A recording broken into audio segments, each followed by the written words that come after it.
ज़िंदगी में जो कुछ होता है अच्छे के लिए होता है। हाय गाइस, मैं हूं SK फ्रॉम हरियाणा और कॉमन सक्सेस पॉइंट चैनल में आपका स्वागत है।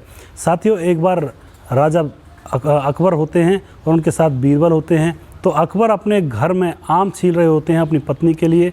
तो जैसे वो आम छील रहे होते हैं चाकू से, तो उसकी उंगली कट जाती है और वहीं पे बीरबल खड़ा हुआ होता है। तो बीरबल झट से बोल पड़ता है कि जो कुछ होता है महाराज वो अच्छे के लिए होता है। तो इस बात पर अकबर नाराज़ हो जाता है कि मेरी उंगली कट गई और तुम यहाँ पे ज्ञान झाड़ रहे हो कि जो कुछ होता है वो अच्छे के लिए होता है। तो जो अकबर होता है वो बीरबल को कालकोठरी में डलवा देता है। तो बीरबल कहता है कि महाराज, मैं तो अब भी यही बात कहूँगा कि जो कुछ होता है अच्छे के लिए होता है, बेशक आप मुझे चाहे कालकोठरी में डलवा दीजिए।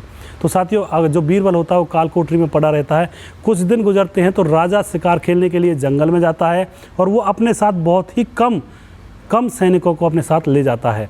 तो साथियों, कुछ क्या होता है, वो शिकार खेलते हुए जंगल में बहुत दूर निकल जाते हैं और कुछ कबीलाई राजा को पकड़ लेते हैं और वो राजा को बलि देने के लिए तैयार कर लेते हैं।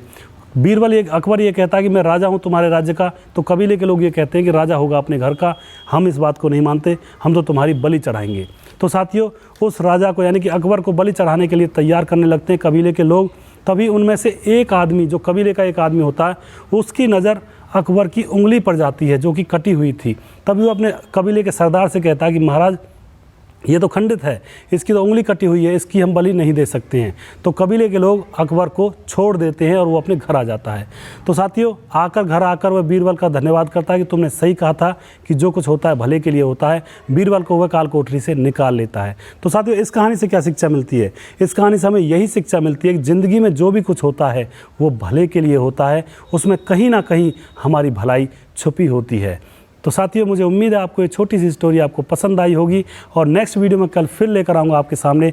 तब तक के लिए अपना ख्याल रखिएगा और कोरोना का टाइम चला हुआ है, सतर्क रहिए, सावधान रहिए। धन्यवाद।